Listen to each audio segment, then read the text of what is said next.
Hey everyone, welcome back to my channel, or welcome if you're new. My name's Lauren and welcome to my September wrap up.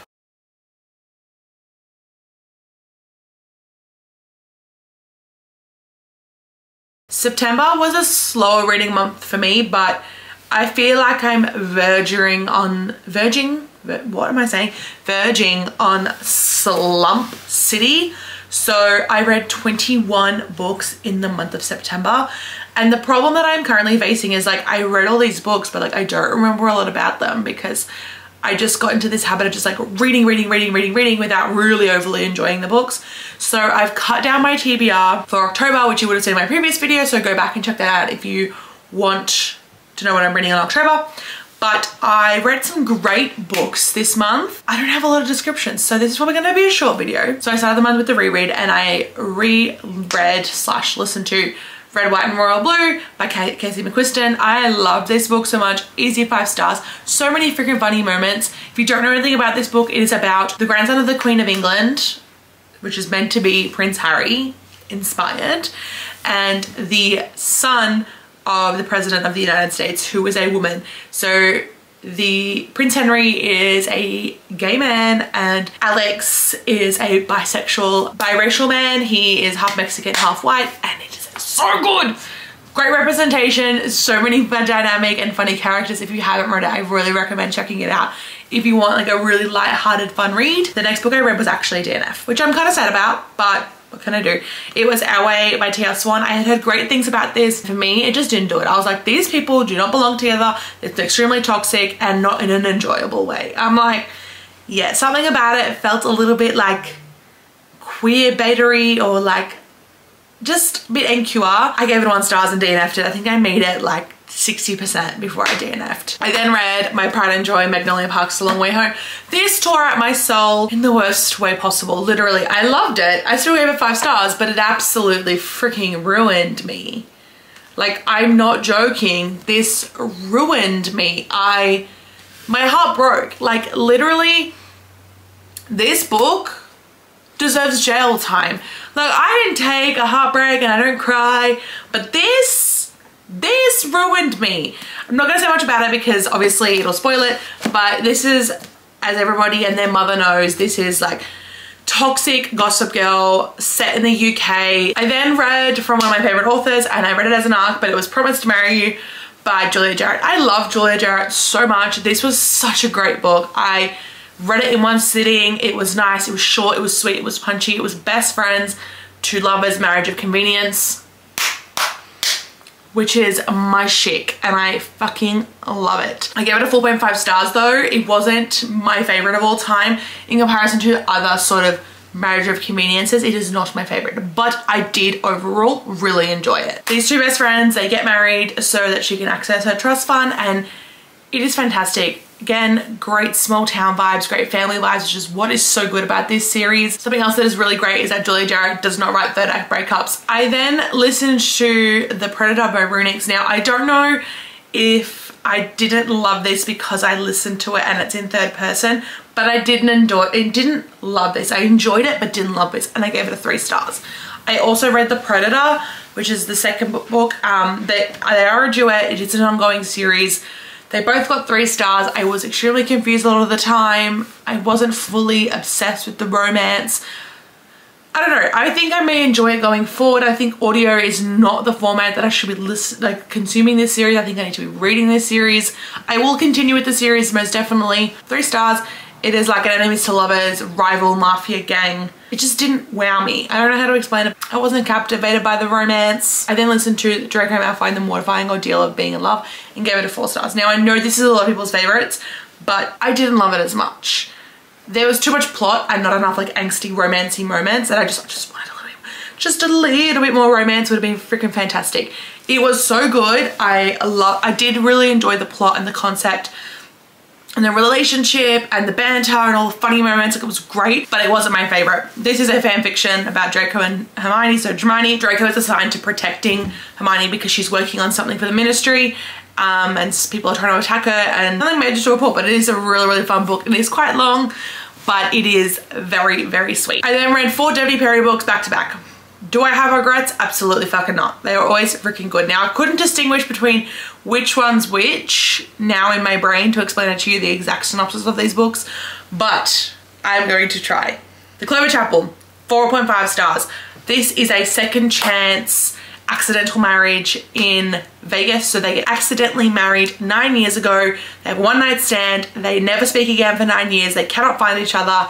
And now it's a second chance at romance when she returns to this small town to teach and try and find herself again. The plot was wild. Like, the ending, holy freaking moly. I was not expecting it.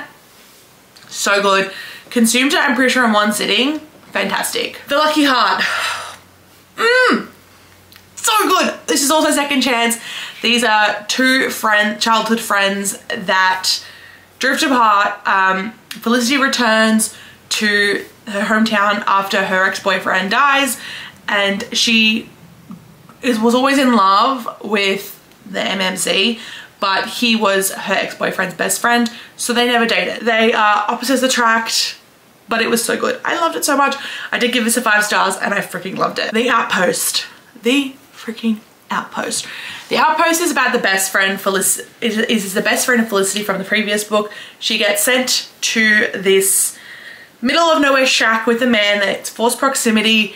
Again, opposites attract. He's like set in his family, like at home. So forced proximity, she's out there to protect herself because she exposed a mafia family, and now they're trying to track her down, and it is freaking wild. So good. Again, really great mystery plot, but such great romance, such great angst, such great tension. So highly recommend. Then I read The Bitterroot Inn. This is a 4 stars, not my favorite.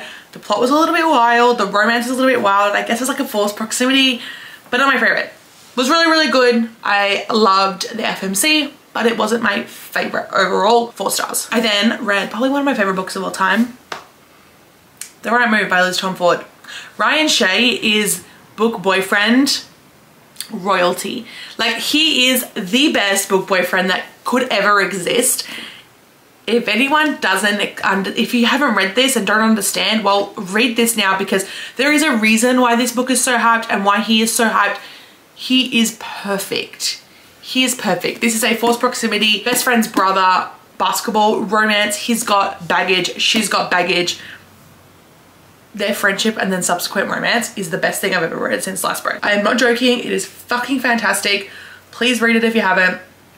It is so good. I then listened to Until I Get You by Claire Contreras. This is like a dark suspense romance. It is not a sports romance. While he does play hockey at the start of the book, I wouldn't call this a sports romance. This is like a marriage of convenience. It's quite a wild book. I don't want to give too much away. It is dark, so please check your trigger warnings, but it is a dark suspense novel. It was freaking fantastic. I loved it. There was just something a little bit lacking for me, but I really, really did enjoy it. I then read Happy Place by Emily Henry. I'm an Emily Henry stan. I will always be an Emily Henry girly. These are for the girls that get it. If you don't get it, you don't get it. That's fine. This is not for everybody. It is definitely for me. She just knows what she's doing. She puts crack into these books. If you want a realistic, emotional read, this is the one for you.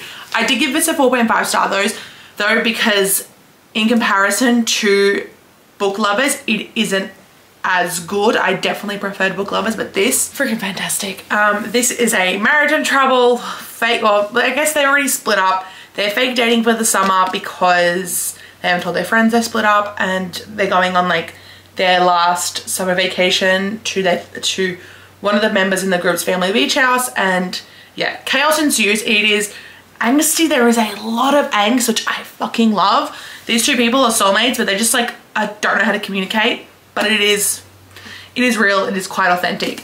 The ending, wild. So much happens, but please check it out because it is one of my favorites. It was really, really good. I then read 2 books from another series, and I like binged them. I gobbled them up and ate them in, like listened to both of them within 24 hours because I am crazy. So I listened to Taken by a Sinner and Owned by a Sinner by Michelle Hurd and fucking devoured them. Taken by a Sinner got 4.5 stars. It was fantastic. This is like a stepbrother, arranged marriage, Greek mafia. So cool, so different. It was really hot, really, really hot. The FMC like builds up this confidence, and it's something that I absolutely adore in mafia books, where the women become strong individuals. Then I listened to Owned by a Sinner, which I loved. I loved it, but it wasn't my favorite. Very insta-lovey. The plot was too wild. I gave it a 3.5 stars. This is like Irish Mafia. Yeah, insta-love. Her dad works for his mafia, but she doesn't know. It's a bit strange. Not my favorite, but solid 3.5 star. Solid read. I then read Coach by Devney Perry and gave it 3.5 stars. Not my favorite. Lacking a little bit of substance. The MMC was a little bit of a pain in the ass, like grow up here. The FMC was a massive pushover.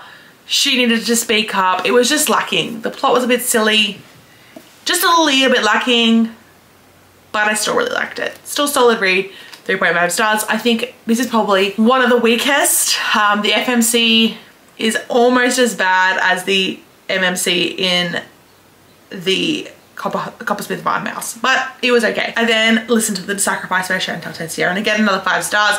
I love Chantal Tessier. She fucking nails it every time. Equal plot to spice ratio. It is amazing. This is a, I don't even know what to call it. Go into it blind and read it. Check your trigger warnings, but go into it blind.